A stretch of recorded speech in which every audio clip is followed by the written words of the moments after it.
దేవుని మహాకృపను బట్టి ఈ నూతన సంవత్సరంలో మనం విన్నాం కాబట్టి మరి ఆ ప్రార్థన అవసరతలను మనం గమనించాలి. అలాగే దేవుడు మన జీవితంలో ఈ నూతన సంవత్సరంలో నూతనకరమైనటువంటి కార్యములు జరిగించినట్లుగా ప్రార్థనా పూర్వకంగా ముందుకు సాగుదాం. హల్లెలూయా. మంచిది. మరి నూతన సంవత్సరంలో నూతనమైనటువంటి ఒడంబడికలు, నూతనమైనటువంటి తీర్మానాలు, నూతనమైన వాగ్దానాలు. ఎప్పుడు కూడా వాగ్దానము అనేటువంటిది మరి దేవుడు మనకు చేస్తున్న వాగ్దానం, మనం దేవునికి చేస్తున్నది కాదు. అర్థమవుతుందా?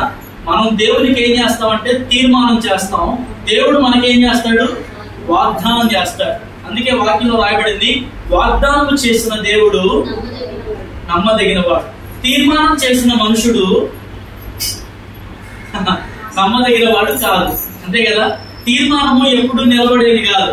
నువ్వు ఆ రోజు తీర్మానం చేసావంటే చేశానులే, ఆ తీర్మానం ఏముంది, ఆ తీర్మానం పెద్ద తీర్మానం ఏమి కాదు అని దాన్ని తిరస్కరించే వాళ్ళు ఉన్నారు, లేకపోతే అందులో నుంచి తప్పిపోయే వాళ్ళు కూడా ఉన్నారు. కానీ దేవుడు అనేవాడు మాట ఇస్తే నెరవేర్చే దేవుడు.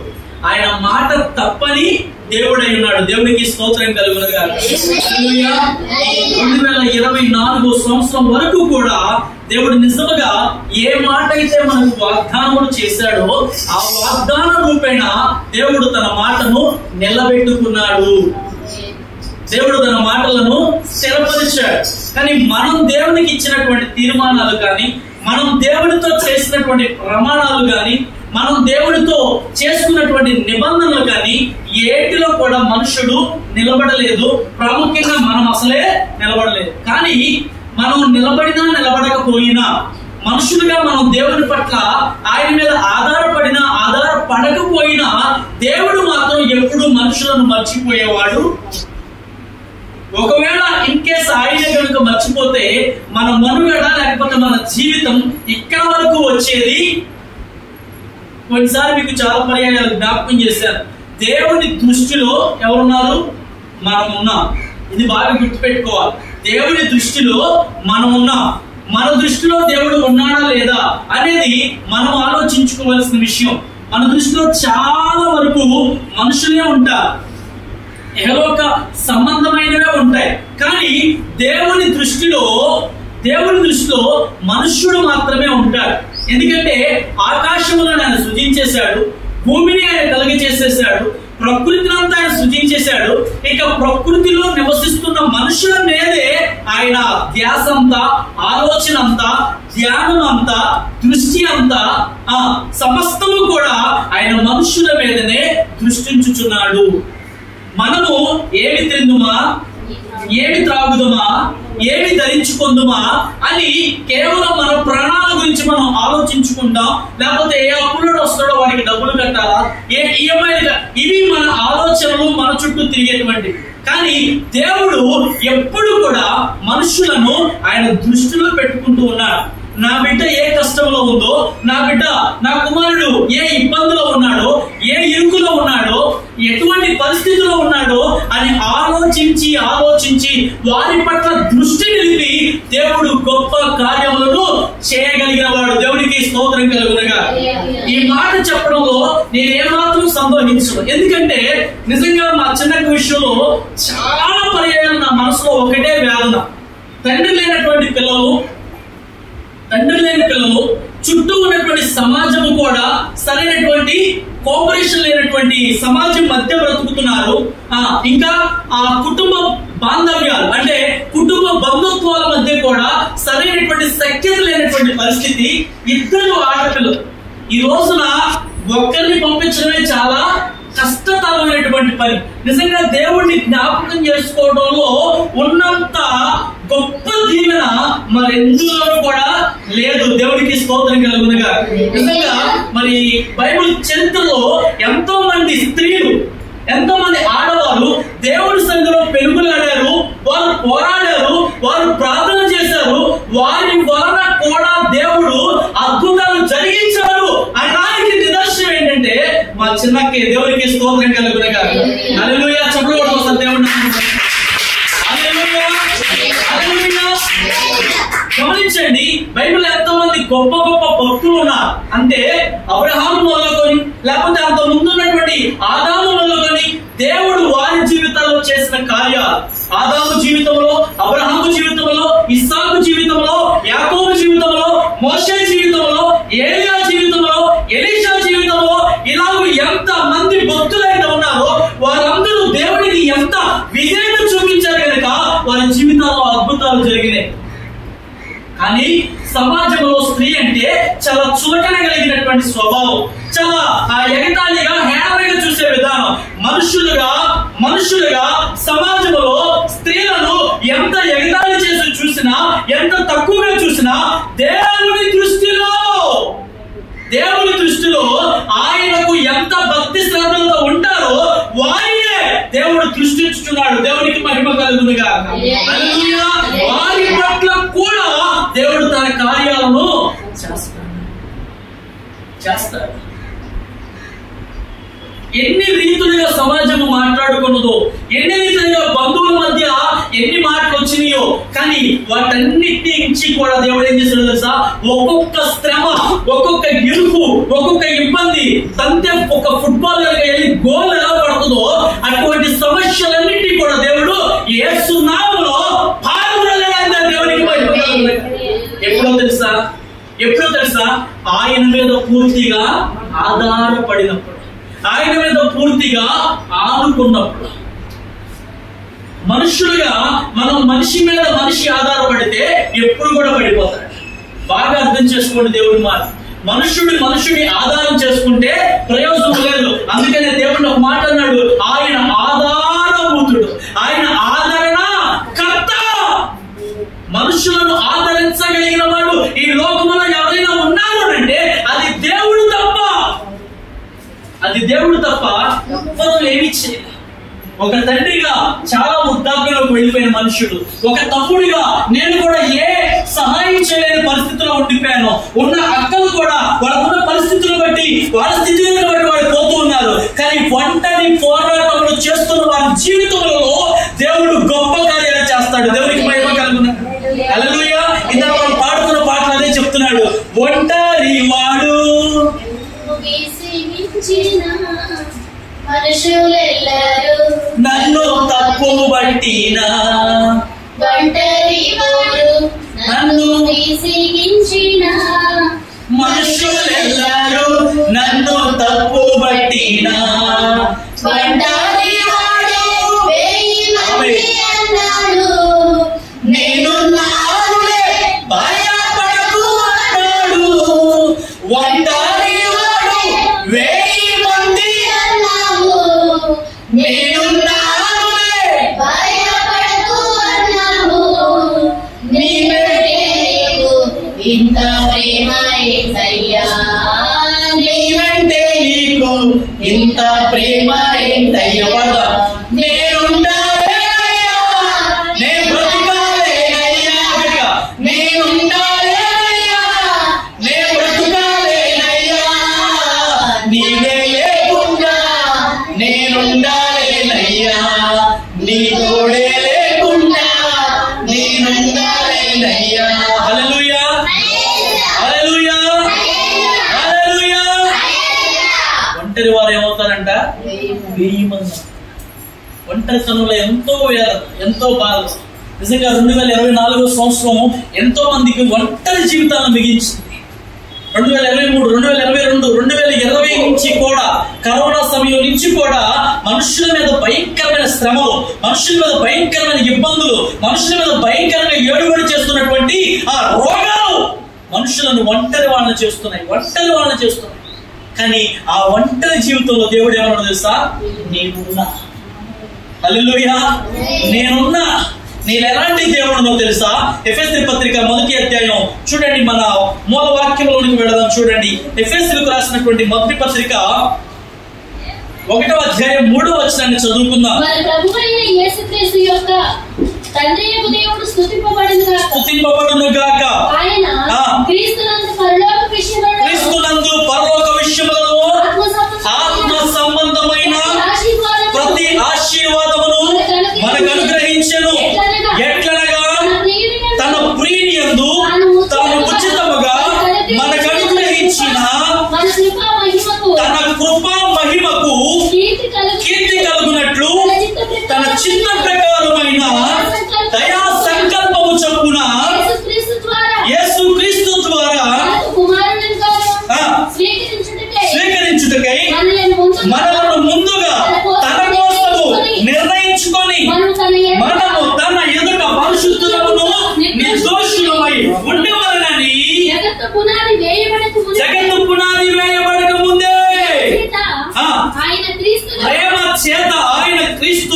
ఏర్పరచుకొనును. దేవునికి స్తోత్రం కలుగును గాక.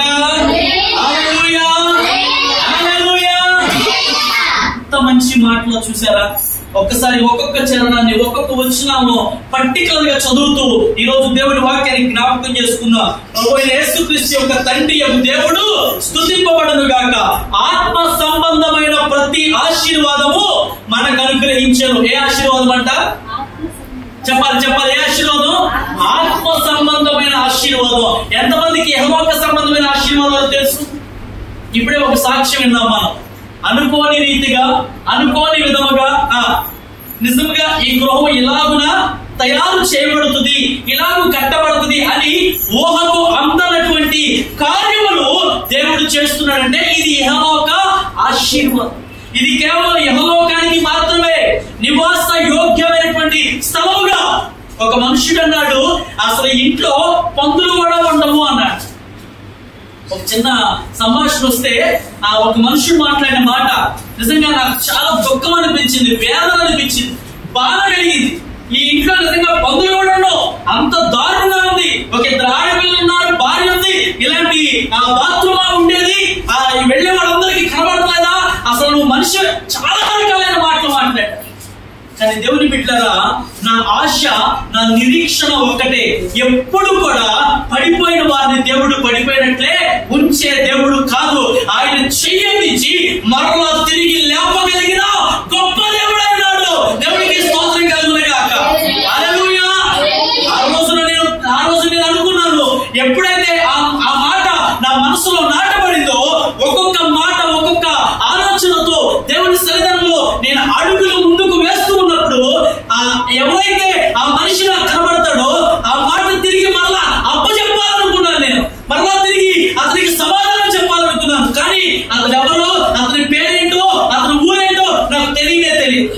కానీ అనుకోకుండా ఒక ఫంక్షన్ నాకు ఎదురయ్యాడు. అప్పుడు చెప్పాను, ఆ రోజున మీరు అన్న మాట, పందులు కూడా నివాసం ఉండు ఈ స్థలంలో అన్నారు కదా, ఇప్పుడు రా, ఆ గృహానికి ఇప్పుడు రా. ఏమైందో తెలుసా? అది గృహముగా లేదు, దేవుడు నివసించే స్థలముగా మార్చాడు దేవుడు. దేవుడికి స్తోత్రం కలుగును గాక. మనుషుల తలములు వేరు, మనుషుల ఆలోచనలు వేరు, మనుషుల ఉద్దేశాలు వేరు. కానీ దేవుని ఆలోచన వేరు, దేవుని ఉద్దేశం వేరు, దేవుని సంకల్పం వేరు. ఆ రోజు నేను పడిన మనోవేదన నా దేవుడు చూశాడు. మనుషులు ఎవరు చూడకపోయినా, మనుషులు ఎవరు లెక్క చేయకపోయినా, మనుషులు ఎన్ని రకాలుగా మాట్లాడుకున్నా వాటికి సమాధానం చెప్పగలిగేవాడే నా దేవుడై ఉన్నాడు. నేను నమ్ముకును నా దేవుడై ఉన్నాడు. ఆ మాట నేను చెప్పాను. ఇప్పుడు ఒకసారి ఇది మనుషులు నివాస యోగ్యంగా లేదన్నావు కదా, ఈ రోజున ఎవరు నివాసం ఉంటున్నావు తెలుసా? ఈ రోజున ఎవరు ఉంటున్నారు తెలుసా? దేవుడే తన ఆత్మతో ఈ స్థలంలో నివాసం ఉంటున్నాడు. ఇది దేవుని కొరకు కట్టబడిన స్థలం, ప్రతిష్ఠింపబడిన స్థలంగా దేవుడు మార్చుకున్నాడు. దేవునికి మహిమ కలుగునగా. హల్లెలూయా, హల్లెలూయా. కనుక దేవుని బిడ్డలారా, మనుషుల మాటలు అలా ఉంటాయి, కానీ దేవుడు ప్రణాళిక, దేవుని సంకల్పం, దేవుని ఉద్దేశం, దేవుని ఆలోచనలు వేరు. మనం అనుకుంటాం ఇది నా వల్ల కాదు, ఇది నేను చేయలేను, ఇది ఎలా నా వల్ల సాధ్యమైంది, ఈ అప్పు నేను ఎలా కట్టాలి, ఈ ఇద్దరు బిడ్డలు నేను ఎలా చదివించాలి, నా వల్ల కానే కాదు, నా పరిస్థితి ఏంటని ఎన్నోసార్లు కృంగిపోయిన పరిస్థితులు, ఎన్నోసార్లు దుఃఖపడిన పరిస్థితులు, ఎన్నోసార్లు వ్యాధులు చెందిన పరిస్థితులు. కానీ ఈ రోజున దేవుడు మనతో మాట్లాడుతున్న మాట ఏంటి తెలుసా? ఈ సంవత్సరంలో దేవుడు మనకిస్తున్న ఒక అద్భుతమైనటువంటి వాగ్దానం ఏంటి తెలుసా? ఏమంటాడు తెలుసా? అక్కడ మార్చుతున్న ఎట్లగా తన ప్రియుని యందు తాను ఉచితముగా మనకు అనుగ్రహించిన ఆ పై వచనాలు, ఆత్మ సంబంధమైన ప్రతి ఆశీర్వాదమును ఆయన మనకు అనుగ్రహించిన. దేవునికి స్తోత్రం కలుగునుగాక. హల్లెలూయా, హల్లెలూయా. ఏ ఆశీర్వాదం అంట? ఆత్మ సంబంధమైన ఆశీర్వాదం. శారీరకమైనటువంటి ఆశీర్వాదాలు కాదు దేవుడిచ్చే. శారీరకమైన ఆశీర్వాదాలు అది యెహోవాకే పరిమితమైనవి. కానీ ఏ ఆశీర్వాదం ఇస్తారో తెలుసా? ఆత్మీయ ఆశీర్వాదం. అందులో కనుక నువ్వు దీవించబడితే ఆ శారీరకమైన యెహోవాకమైన ఆశీర్వాదాలు వాటి అంతటవే వచ్చేస్తాయి. దేవునికి స్తోత్రం కలుగునుగా. నా మాటలు అర్థం చేసుకోండి. సముద్ర తీరంలో పేతురు, సీమోను వలలు కడుక్కుంటూ ఉన్నారు. వాళ్ళు ఏం చేస్తాం తెలుసా? ఇహలోక సంబంధమైన ఈ యొక్క శారీరకమైన కడుపు నింపుకోవడం కోసం, ఆ చేపలు పట్టుకొని అమ్ముకోవడం కోసం, ఇహలోక సంబంధమైన వాటి కోసం వాళ్ళు సిద్ధపడుతూ ఉన్నారు, వలలు కడుక్కుంటూ ఉన్నారు. యేసుక్రీస్తు ఆ మార్గంలో వెళుతూ ఆ పేతురు సీమోను చూసేవాడు తెలుసా? అయ్యా మీరు నాతో వస్తారా? హల్లెలూయా. ఏమన్నాడు దేవుడు? మీరు నాతో వస్తే ఏమన్నా తెలుసా? నేను మిమ్మల్ని మనుషులను పట్టు జాలను చేస్తాను. మాట అర్థం చేసుకున్నారు ఆ రోజున వాళ్ళు. అదే మేము పట్టే ఈ చేపలండి, మీరు మనుషులు ఎలా పట్టిస్తానంటున్నారు? మనుషులు అసలు ఎలా పట్టుకుంటాం? మేము జాలము మనుషులు పట్టుకుంటే వాళ్ళు మమ్మల్ని ఒప్పుకుంటారా? కానీ యేసయ్య మాటలో ఉన్న మాధుర్యం, యేసయ్య మాటలో ఉన్నటువంటి ఆ చూపులో ఉన్నటువంటి ఆకర్షణ ఏమీ మాట్లాడకుండా లోకానుసారమైనటువంటి ఆ వలను అక్కడే విడిచిపెట్టి యేసయ్యను వాడు వెంబడించుకుంటూ వెళ్ళిపోయారంట. దేవునికి స్తోత్రం కలుగును గాక. హల్లెలూయా. అలా వెంబడించుకుంటూ వెళ్ళినటువంటి యేసయ్యను వాళ్ళు ఏం చేశారు తెలుసా? ఇప్పుడు పేతురు సీమోను యేసయ్యను వెంబడిస్తూ ఉన్నారు. ఆ తర్వాత ఎంతమంది అయ్యారు? 2 కాస్త 4 అయ్యారు, 4 కాస్త 6 అయ్యారు, 6 కాస్త 8 మంది అయ్యారు, 8 కాస్త 10 మంది అయ్యారు, 10 కాస్త 12 మంది శిష్యులు అయిపోయారు. దేవునికి మహిమ కలుగును గాక. ఆ 12 మంది ఎంతమంది తెలుసా? తండోపతండాలుగా, జన సమూహముగా ఆయన వెంట నడుచుకుంటూ ఆయన పిలిచాడా? ఎంతమంది పిలిచాడు ఆయన? 2 పిలిచాడు. నన్ను వెంబడించండి, 2 పిలిచాడు. ఆ 2 జనసందోహం అయిపోయారు. ఈ రోజున ఆ 12 మంది కోట్ల మందిగా మారిపోయారు. హల్లెలూయా. క్రైస్తవ లోకముగా మారిపోబోతుంది. ఎప్పుడో తెలుసా? ఆయన మనం వెంబడించినప్పుడు, ఆయన దారిలో మనం నడిచినప్పుడు. చూడండి, గడిచిన వారం మనం నేర్చుకున్నాం కదా, భూ ప్రపంచంలో సూర్యుని క్రింద ఏది మారేది లేదు, ఏది నూతనమయ్యేది లేదు, ఏది మరలా తయారు చేయబడేది లేదు. ఏదైనా మార్పు చెందాలి అంటే అది మనుషుని యొక్క హృదయం తప్ప, అది మనుషుని యొక్క స్వభావం తప్ప మరేది మార్పు చెందేది కాదు. ఈ రోడ్లో ఎప్పుడైనా వెళుతున్నప్పుడు ఇంతకుముందు ఇక్కడ బిల్డింగ్ లేదండి, అరే భలే కట్టేశారే మనం అనుకుంటాం. అక్కడ బిల్డింగ్ ఉండొచ్చు, ఉండకపోవచ్చు. అక్కడ ఇల్లు ఉండొచ్చు, ఉండకపోవచ్చు. ఈ లోకంలో ఎన్నో తయారవుతూ ఉంటాయి, ఎన్నో పడగొట్టబడుతూ ఉంటాయి. కానీ దేవుని బిడ్డలారా, అవి కేవలం శిథిలాలు మాత్రమే, అవి కేవలం ఇహలోకానికి పరిమితమైనవి మాత్రమే. కానీ మనుష్యుని యొక్క స్వభావం, మనుష్యుని యొక్క హృదయ ఆలోచనలు ఇవన్నీ కూడా దేవుని యొక్క చిత్తానుసారంగా జరిగేటువంటివి. నేను మళ్ళీ ఒక మాట చెప్తాను, జాగ్రత్త వినండి. ఇహలోక సంబంధమైన ఆశీర్వాదాల కోసం మనం పరిగెత్తవలసిన అవసరం లేదు. ఒక్కసారి దేవుణ్ణి వెంబడిస్తే అక్కడ వస్తున్న మాట ఏంటి తెలుసా? ఆత్మ సంబంధమైన ప్రతి ఆశీర్వాదమును అనుగ్రహించేశాడంటే అండి. అంటే దాని అర్థం ఏంటి? మనం ఇంకా తీసుకోవడం లేదు. అనుగ్రహించదను అన్నాడా?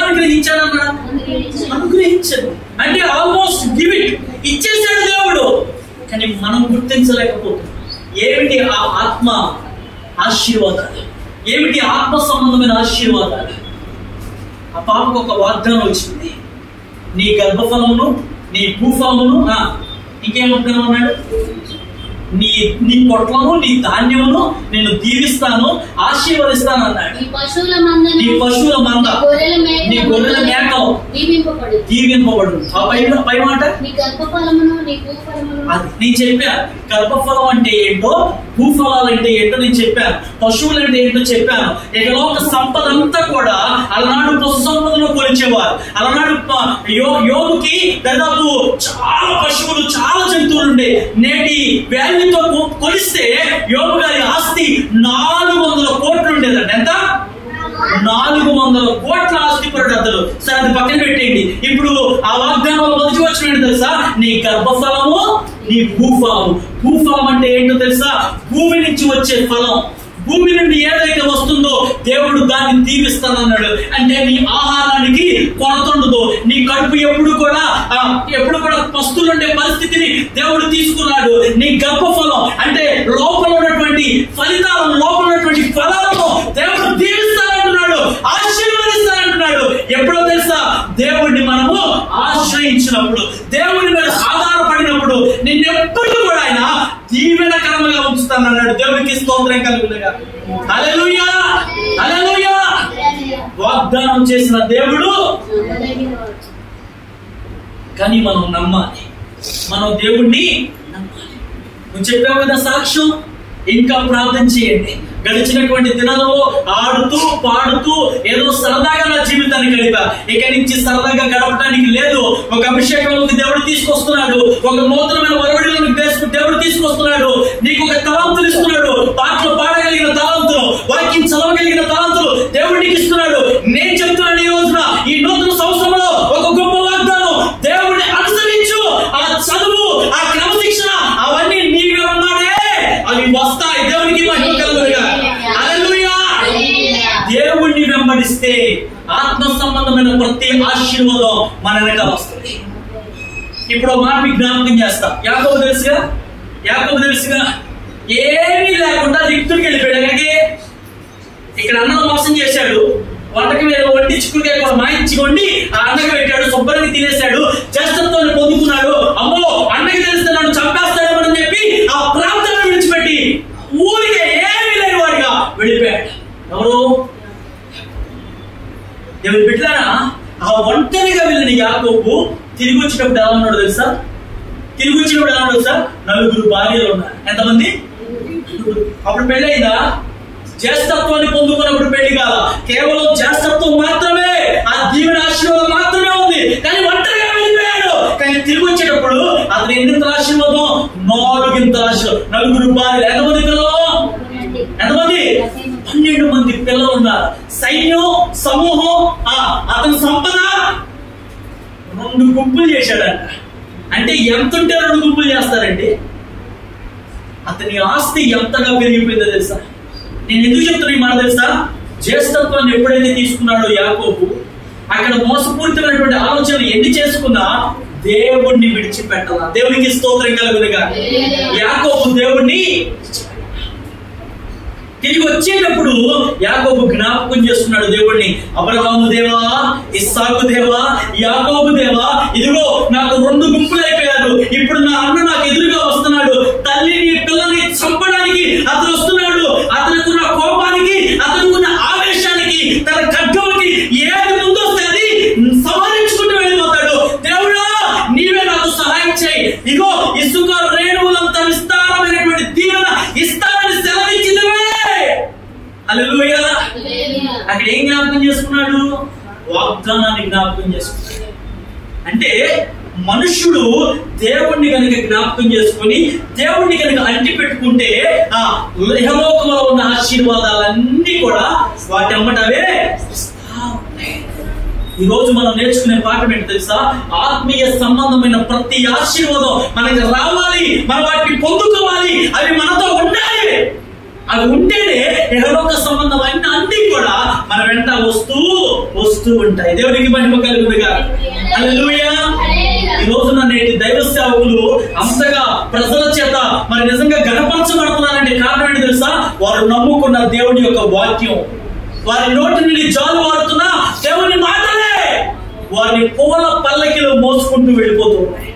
ఈ రోజున లక్షల కోట్ల వేల మంది మరి జనసమూహం వస్తున్నారంటే అతను మాట్లాడుతున్న మాట జాన్ వెస్లీ అనో, లేకపోతే సతీష్ కుమార్ అనో, లేకపోతే స్టీఫెన్ పౌలర్ అనో, వీళ్ళందరి గురించి వాళ్ళు మనుషులే. కానీ వారి నోటి ద్వారా దేవుడు మాట్లాడుతున్న ప్రతి మాట మనుషుల హృదయాలలో చొచ్చుకుపోతుంది. దేవునికి స్తోత్రం కలుగునుగా. హల్లెలూయా. మనుషుడు గొప్పవాడు కాదండి, మనుషులలో నుండి దేవుడు మాట్లాడేవాడు గొప్పవాడు. అందుకే అన్నాడు, మీలో ఉన్న వానికంటే మనలో ఉన్నవాడు గొప్పవాడు. ఆ గొప్పవాడిని మనం గొప్ప చేయాలి, కానీ మనం గొప్ప అయిపోకూడదు. అర్థమవుతుందా? మన పేరు, మన ప్రఖ్యాతులు, మనకున్నటువంటి మనది కాదు ఏది కూడా, ఏది ఇచ్చినా దేవుడే. అందుకే అంటాడు యోబు, ఆయనే ఇచ్చెను, నీకు నాకేంటమ్మా మధ్యలో? నువ్వేమైనా సంపాదించి తీసుకొచ్చి పెట్టావా? నువ్వేమైనా ఆస్తి తీసుకొచ్చావా? ఒక్క మాటలో ఎన్నో అర్థాలు ఎత్తుకోవచ్చు కదా. ఒక్క మాట అన్నాడు, ఏమైనా మనం పుడతా తీసుకొచ్చావా? ఇదంతా దేవుడు ఇచ్చాడంతే, మరలా దేవుడే తీసుకొని పోతున్నాడు. యెహోవా ఇచ్చెను, యెహోవా తీసుకున్నను, ఆయన నామమునకే ఆ ఇచ్చేయడంలో కూడా దేవుడిని స్తుతిస్తున్నాడు. అందుకని యోబుని ఎన్నింతల ఆశీర్వాదం, ఉన్నింతల ఆశీర్వాదంతో దేవుడు దీవించాడు. దేవునికి స్తోత్రం కలుగును గాక. నా కింద వచ్చిన పడిపోదాం చూడండి ఒకసారి. ఆత్మ సంబంధమైన ప్రతి ఆశీర్వాదం దేవుడు మనకు అనుగ్రహించాడు. ఎట్లనగా తన ప్రియునియందు తాను ఉచితముగా మనకు అనుగ్రహించిన తన కృప మహిమకు కీర్తి కలుగునట్లు తన చిత్త ప్రకారమైన దయా సంకల్పము చొప్పున యేసుక్రీస్తు ద్వారా తనకు కుమారులుగా స్వీకరించుటకై మనలను ముందుగా తన కోసము యొక్క మార్చాలి. ఏం చేశాడంట దేవుడు? ముందుగా తన కోసం మనలను నిర్ణయించుకున్నాడు. అంటే ఆయన నిర్ణయంలో ముందే మనం నమ్మలేమా? ఆయన కీర్తి మహిమలు కలగడానికి, ఆయనకు మహిమా ప్రభావములు చెల్లించడానికి దేవుడు ముందుగా మనలను నిర్ణయించుకున్నాడు. అంటే దేవుని నిర్ణయంలో బేబక్కున్నది, దేవుని నిర్ణయంలో రూబీ గ్రేస్ ఉంది, దేవుని నిర్ణయంలో జ్యోతి, ప్రతి వారు కూడా దేవుని నిర్ణయంలో ఉన్నవారే. అలా ఉంటేనే దేవుడు ఆయన కోసం మనం ఏం చేసుకుంటారు తెలుసా? ముందుగా సిద్ధపాటు చేసుకుంటాం. అలా ఉన్న వారి జీవితాల్లో దేవుడు తన కార్యాలను జరిగిస్తూ ఉంటాడు. దేవునికి స్తోత్రం కలుగును గాక. హల్లెలూయా, హల్లెలూయా. కాబట్టి దేవుని నిర్ణయంలో మనం ఉండాలి. ఇప్పుడు నేను ఒక నిర్ణయం తీసుకుందాం అనుకుంటున్నా, ఈ నిర్ణయానికి ఎవరైతే సరైన వాళ్ళు, నేను తీసుకునే నిర్ణయంలో సరిగా నిలబడే వాళ్ళు ఎవరైనా ఉన్నారా అని దేవుడు వెతికితే, కీర్తన గ్రంథం 14:2 అన్నాడు, వివేకము కలిగి దేవుడిని వెతకువారు కలరేమో అని దేవుడు ఆకాశమును నిన్ను నరులను చూచి పరిశీలించుచున్నాడు అన్నాడు. 14వ కీర్తన 2వ వచనం. 14వ కీర్తన 2వ వచనంలో వివేకము కలిగి దేవుణ్ణి వెతకువారు కలరేమో. దేవుడిని వెతకటంలో ఏముండాలంట? వివేకం ఉండాలంట. అలాంటి వారి కోసం దేవుడు ఏం చేస్తున్నాడు? ఆకాశము నుండి చూచి, యెహోవా ఆకాశము నుండి చూచి నరులను పరిశీలించుచునేను. వారందరూ బొత్తిగా చెడిపోయి ఉన్నారు. చాలు 14:2 చదివింది మీరు. ఏమన్నాడు అక్కడ? వివేకము కలిగి దేవుని వెతుకువారు కలరేమో. చదవలేదు ఎందుకని ముందు 2వ వచనం నేను చదవా. వివేకము కలిగి దేవుణ్ణి వెతుకువారు కలరేమో అని యెహోవా ఆకాశము నుండి చూచి నరులను. ఇప్పుడు దేవుని నిర్ణయాన్ని మన జీవితంలో నెరవేర్చడం కోసం దేవుడు ఏం చేస్తున్నాడంట? వివేకం కలిగిన వారి కోసం చూస్తున్నాడు. ఈ వివేకం ఎవరిలో ఉంటుందో దేవుడు వాళ్ళు ఏం చేస్తాడు? నిర్ణయించుకుంటాడు. ఏమని? ఓ గాబ్రియేలా, ఇట్రా, నీకు ఉపనామం చెప్తా, ఇట్రా అని గాబ్రియేలు పిలిచి, ఇదిగో భూలోకములో మరియా అని ఒక స్త్రీ ఉంది, ఆమెను నేను నిర్ణయించుకున్నా. ఏమని? ఆమె గర్భంలో నుండి నేను బయటకు రావాలి. కాబట్టి నీ వెళ్ళి ఆ వార్తను ఆమెతో. ఇప్పుడు మరియా ఏమైంది చెప్పాలి. ఇప్పుడు మరియా ఏమైంది? నిర్ణయించబడిన స్త్రీ. అలాగే ఇంకా దేవదూతలతో మాట్లాడినటువంటి మాటలు. యోసేపు వదిలేస్తాడేమో, గాబ్రియేలా నేను యోసేపును కూడా నిర్ణయించుకున్నా. ఒకవేళ అతను మరియను వదిలేస్తే వేరే అతను వచ్చి పెళ్లి చేసుకుంటాడేమో, అది విధి విరుద్ధం, అలా జరగకూడదు. కాబట్టి నువ్వు వెళ్ళి మళ్ళా యోసేపుతో కూడా చెప్పు. అంటే దేవుడు యోసేపును కూడా నిర్ణయించుకున్నాడు. హల్లెలూయా. చూడండి, దేవుని నిర్ణయాలలో మనుషులు ఉంటే వాళ్ళ జీవితాలు ఎంత దీవెన కలిగి ఉంటాయి తెలుసా? అందుకే అంటున్నాడు, దేవుని నిర్ణయంలో ముందుగా ఆయనే మనలను తన కోసం నిర్ణయించుకొని ప్రతి ఆత్మీయ ఆశీర్వాదాన్ని మనకు అనుగ్రహించాలనుకుంటున్నాడు. ఇప్పుడు మీకు అర్థం చేసుకోండి, దేవుని నిర్ణయంలో మనం ఉంటే ఆయన ఇచ్చే ప్రతి ఆత్మీయ సంబంధమైన ఆశీర్వాదానికి మనమే కారకులం అవుతాం. ఆ కింద వచ్చిన మనం చదువుదాం చూడండి. ఎఫెసీ పత్రికలో ఎట్లనగా తన ప్రియయందు తాను ఉచితంగా మనకు అనుగ్రహించిన తన కృపా మహిమకు కీర్తి కలుగునట్లు తన చిత్త ప్రకారమైన దయా సంకల్పం చొప్పున యేసుక్రీస్తు ద్వారా తనకు కుమారునిగా స్వీకరించుటకై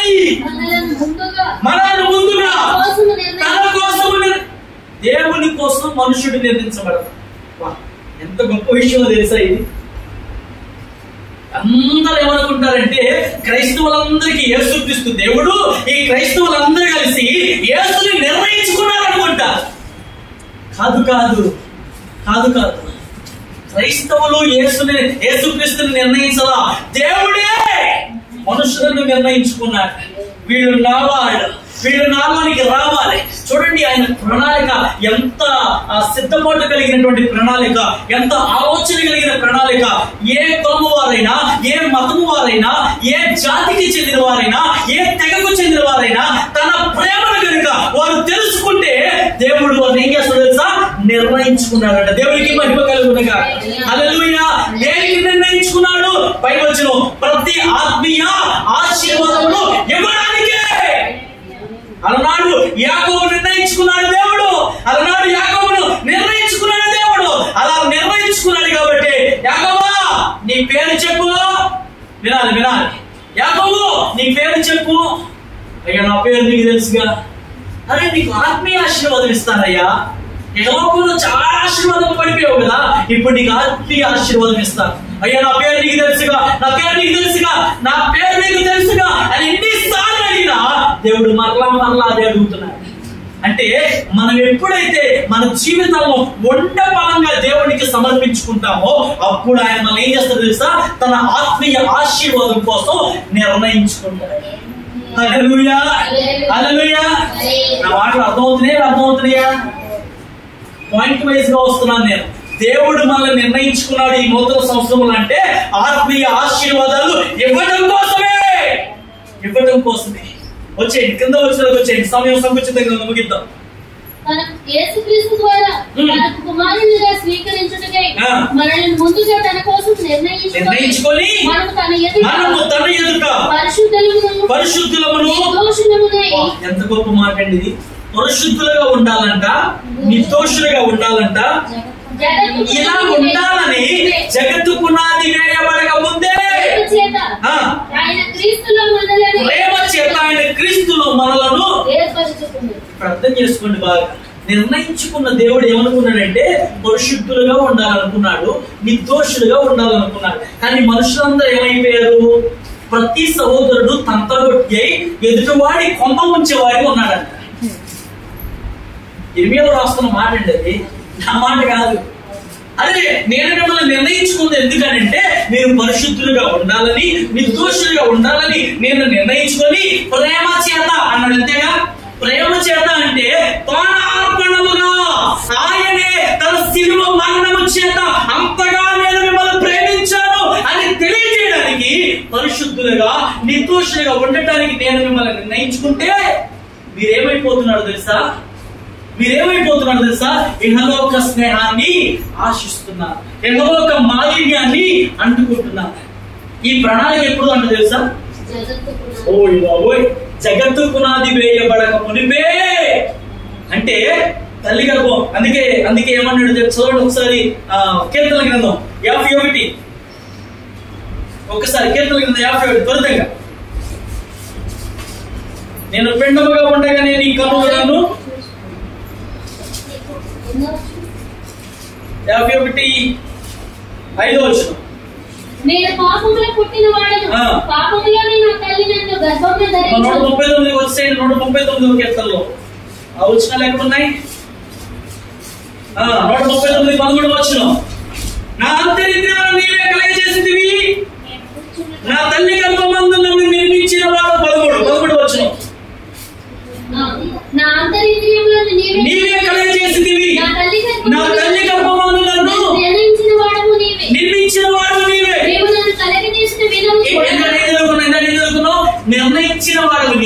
ఇప్పుడేనంట నిర్మించిన వాడు. అర్థమవుతుందా మీకు? ఆయన నిర్ణయించుకున్నాడు కాబట్టి ఇప్పుడు ఏం చేశాడు తెలుసా? నిర్మించాడు. ఇదిగో వినండి, నిర్ణయం అంటే ఏంటి తెలుసా? నిర్ణయం అంటే ఏంటి? ఇంకొక పర్యాయ పదం చెప్పండి. నిర్ణయించుకున్నానేమో, ఈ నిర్ణయం మారదు అంటే ఏంటి? రైట్. ఇంకా ఆలోచన. ఈ నిర్ణయం నేను తీసుకున్న నిర్ణయం అంటే ఈ ఆలోచన నాది. ఇప్పుడు జోషి అనే అతన్ని నేను నిర్ణయించుకున్నా, ఆలోచన చేసుకున్నా, అతన్ని ఇప్పుడు నేను నిర్ణయం తీసుకున్నా. అతను పుట్టాలని, అతను జన్మించాలని, అతను దేవుని సేవ చేయాలని నిర్ణయించుకున్న దేవుడు ఇక్కడ ఏమన్నా తెలుసా, నిర్మించాడంట. దేవునికి స్తోత్రం కలుగును గాక. హల్లెలూయా. నా తల్లి గర్భమునందు నన్ను నిర్మించిన వాడు నీవే. నీవు నన్ను కలుగ చేసిన విధము చూడగా భయము ఆశ్చర్యమును నాకు పుట్టుచున్నవి. అందును బట్టి నేను నీకు కృతజ్ఞతాస్తుతులు చెల్లించుచున్నాను. నీ కార్యములు ఆశ్చర్యకరములు. ఆ సంగతి నాకు బాగుగా తెలిసి ఉన్నది. నేను రహస్యమందు పుట్టిన నాడు భూమి యొక్క అగాధ స్థలములో విచిత్రముగా నిర్మింపబడిన నాడు నాకు కలిగిన ఎముకలను మరిగై ఉండలేదు. మనకు ఉన్న ఎముకలన్నీ ఆయన మరుగు చేయలేదు. నేను పిండమునై ఉండగా, ఈ మాట చూడు, నేను పిండమునై ఉండగా కన్నులున. ఎప్పుడంటే ఎప్పుడంట అంటే మనం పుట్టక ముందే దేవుడు ఏం చేశాడు తెలుసా, నిర్ణయించుకున్నాడు, నిర్మించుకున్నాడు. ఇదెప్పుడు జగత్తు పునాది వేయబడక మునిపే. అంటే లోకము దాని అంతరంగములు అవన్నీ సృజింపబడక ముందే దేవుడి దృష్టిలో మనం ఉన్నాం.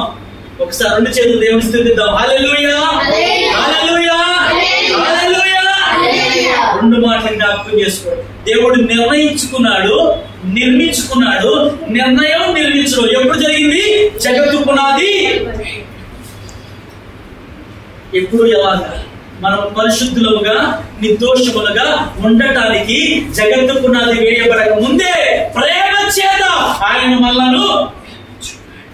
కానీ మనం పరిశుద్ధులుగా ఉండలేకపోతున్నాం, నిర్దోషులుగా ఉండలేకపోతున్నాం. పాపములోను, ఆ పాప జీవితంలోను, రోత బ్రతుకులోను మనం కొట్టుమిట్టాడుతున్నాం. కాబట్టి ఆయన ప్రేమ చేత మనల్ని ఏం చేశాడు తెలుసా, రక్షించుకున్నాడు. ఆ రక్షణను మనం నిలబెట్టుకుంటూ ఈ నూతన సంవత్సరంలో నిర్ణయించుకున్న దేవుడు, నిర్మించిన దేవుడికి మనము ఆయన కోసం నిర్మాణమైన వాళ్ళము, నిర్మింపబడిన వాళ్ళం కనుక ఇదిగో నేను చెప్తున్నాను, ఆత్మీయ ఆశీర్వాదము పొందే వరకు కూడా దేవుడి కోసం మనం నిలబడాలి. దేవుడికి స్తోత్రం కలుగును గాక. హల్లెలూయా, హల్లెలూయా. కాబట్టి మనము నిర్ణయింపబడిన వారము, నిర్మించబడిన వారు. దేనికోసం? ఆత్మీయ ఆశీర్వాదం. మరలా చెప్తున్నాను, ఇహలోక సంబంధమైన ఆశీర్వాదాల కోసం చూడొద్దు. ఒకవేళ అవి చూస్తే ఇవి పోగొట్టుకుంటాం. ఒకవేళ దేవుని సన్నిధానంలో ఆత్మీయ ఆశీర్వాదాన్ని పొందుకుంటే ఇహలోక సంబంధమైనవన్నీ కూడా మన వెనకాలే వస్తాయి. కాబట్టి ఈ మాటలు జ్ఞాపకం చేసుకుంటూ మరొకసారి మూల పాఠం ఒకసారి జ్ఞాపకం చేసుకుందాం. ఆత్మ సంబంధమైన ప్రతి ఆశీర్వాదమును దేవుడు మనకు అనుగ్రహించెను. యాకోబు అలా దీవింపబడిన వాడే, ఇస్సాకు అలాగూ దీవింపబడిన వాడే, అబ్రహాము అలాగూ దీవించబడిన వాడే. వీళ్ళందరూ ఆత్మీయ ఆశీర్వాదాలు పొందుకున్నారు అంటే వీళ్ళందరికీ ఆ సంపద, ఏదో ఒక సంపద అలాగూ వచ్చిందంటే కారణం ఏంటి తెలుసా? దేవుడు వారిని ముందుగానే నిర్ణయించుకున్నాడు. అబ్రహాం వేటి కోసం ఎదురు చూస్తున్నాడంట? చెప్పాలి. అబ్రహాం వేటి కోసం ఎదురు చూస్తున్నాడు? పునాదులు గల పట్టణం. మనము కూడా ఆత్మీయ ఆశీర్వాదాలు పొందుకుంటే అదిగో అబ్రహాం ఎదురు చూస్తున్నట్లుగా ఆ పునాదులు గల పట్టణం కొరకు, ఆ పరలోక రాజ్యం చేరే వరకు, ఆ యొక్క ఆత్మీయ ఆశీర్వాదం పొందుకొని దేవుని రాజ్యానికి వారసులు అయ్యే వరకు కూడా మన భక్తి జీవితంలో ఆ పరిశుద్ధులుగాను నిర్దోషులుగాను ఉండాలి. ఎబ్రీ పత్రికలో రాస్తాడు, అందరూ పరిశుద్ధతను సమాధానమును కలిగి ఉండటకు ప్రయత్నించండి. పరిశుద్ధత లేకుండా ఎవడు ప్రభుని, మరి మన ప్రయాసంతా తెలియదండి. మన ప్రయాసం ఎందుకు? ప్రభువును చూడాలనేగా, ప్రభు దగ్గరికి వెళ్ళాలనేగా. మరి ఆయన తీరిగి చెప్తున్నాడు, పరిశుద్ధత లేకపోతే మీరు నా దగ్గరికి ఎలా వస్తుందండి పరిశుద్ధత? ఎలా వస్తుంది పరిశుద్ధత? మేమేమో పాప లోకంలో ఉన్నాం. ఇగో మా నోరు తెరిస్తే అన్ని పూజ మాటలే, మా కళ్ళు తెరిస్తే అన్ని పాపపు చూపులే, మా హృదయంతో అన్ని పాపపు ఆలోచనలే. ఎలా మేము పరిశుద్ధులు కాగలము? యెషయా అంటాడు ఆరాధ్యంలో, నేను అపవిత్రమైన జనుల మధ్య నివసించువాడను, అపవిత్రమైన పెదవులు కలిగిన వారి మధ్య నేను నివసిస్తున్నానయ్యా, నేనెలా పరిశుద్ధుడవుతా? దేవుడు ఏం చేశాడు తెలుసా? పారుతున్న నిప్పులు తీసుకొచ్చి యెషయా పెదవుల మీద పెట్టాడు. ఆ నిప్పు ఏంటి తెలుసా? దేవుని వాక్యం. దేవునికి స్తోత్రం కలుగునుగా. హల్లెలూయా. ఎంతమంది చేతుల్లో ఉంది నిప్పు? ఎంతమంది చేతుల్లో ఉంది ఈ యొక్క అగ్ని? అందుకే అంటాడు, నా మాట అగ్ని వంటిది కాదా. ఆయన మాట అలాంటి అంట. ఆఖరి మాట హెబ్రీ 4:12 అన్నాడు, ఎందుకనగా దేవుడి వాక్యం సజీవమై బలమైనదై రెండంచులు కలిగిన ఖడ్గములై వాడిగా ఉండి ప్రాణాత్మలను దేహములను మూడులను విభజించినంత మట్టుకు దూర్చు మానవుడి యొక్క హృదయాలను ఆలోచనలను అది శోధించుచున్నది. 4:12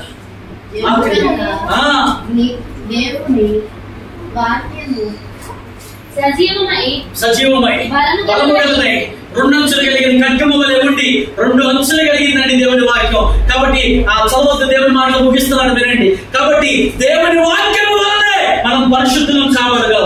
దేవుని వాక్యం వల్లనే మనం నిర్దోషులం కావాలి. మనం ఏం చేసుకోవాలి తెలుసా? ఈ రోజు ఉదయాన్నే లేచిన వెంటనే దేవుని వాక్యాన్ని మనం చదువుకుంటే ఆ పరిశుద్ధమైన వాక్యం మనం ఏం చేస్తుందో తెలుసా? వినాలి వినాలి వినాలి. పాపములో పడకుండా కాపాడుతుంది. అర్థమవుతుంది అన్నమాట. పాపములో పడకుండా దేవుడి వాక్యం మనల్ని కాపాడుతుంది. ఏ శోధనకు ఏ ఉరిలోనూ పడకుండా. అందుకన్నాడు, మీ పాదములకు రాయి తగలకుండా ఆయన తన దూతలకు, ఆయన దూతలు మన కావలి కాస్తాయంట. ఆయన దూతలకు ఆజ్ఞాపిస్తున్నాయంట. వాడిని కాపలా కాయండి. ఎప్పుడో తెలుసా? దేవుని వాక్యాన్ని మనం ఆసరాగా చేసుకున్నాం. నా మాటలు ముగిస్తున్నా, జాగ్రత్తగా. ఆత్మీయ సంబంధమైన ప్రతి ఆశీర్వాదం మనం పొందుకోవాలని జగత్తు పునాది వేయబడక ముందే దేవుడు మనలను నిర్ణయించుకున్నాడు, నిర్మించుకున్నాడు. అలా నిర్ణయం తీసుకుని నిర్మించుకున్న మనము ఎలా ఉండాలంటే పరిశుద్ధులముగాను నిర్దోషులముగాను నిష్కలంకముగా ఉండాలి. ఈ సంవత్సరం తీర్మానం తీసుకోండి. ఈ సంవత్సరం వాగ్దానం తీసుకుందాం, పరిశుద్ధంగా జీవితం. ఎందుకో తెలుసా? సంవత్సరం అనే దయా కిరీటాన్ని దేవుడు మన నెత్తిమే పెట్టాడు. ఎన్ని రోజులు? ఆ దీవెన ఆశీర్వాదం అలాగే ఉంటుంది. కాబట్టి ఆ దీవెన ఆశీర్వాదం దయా కిరీటం అన్నాడు. ఆ దయా కిరీటం అన్నాడు దేవుడు. ఏమన్నాడు? దయా కిరీటం అంటే అర్థం ఏంటి తెలుసా? దయతో ఇచ్చినటువంటి, ఇది మనం పొందుకుంటే వచ్చే కిరీటం కాదు, దేవుడి దయ ద్వారా మనకు వచ్చిన సంవత్సరం. దేవుడి దయ ద్వారా మనకు వచ్చిన సంవత్సరం. కాబట్టి ఆ దయ ఈ 12 నెలలు మనల్ని కాపాడును గాక. ఈ 12 నెలలు మనతో ఉండును గాక. ఈ 12 నెలలు మనలను కాచి కాపాడును గాక. దేవుడి కొద్ది మాట మన ఇంటిలో దీవించును గాక.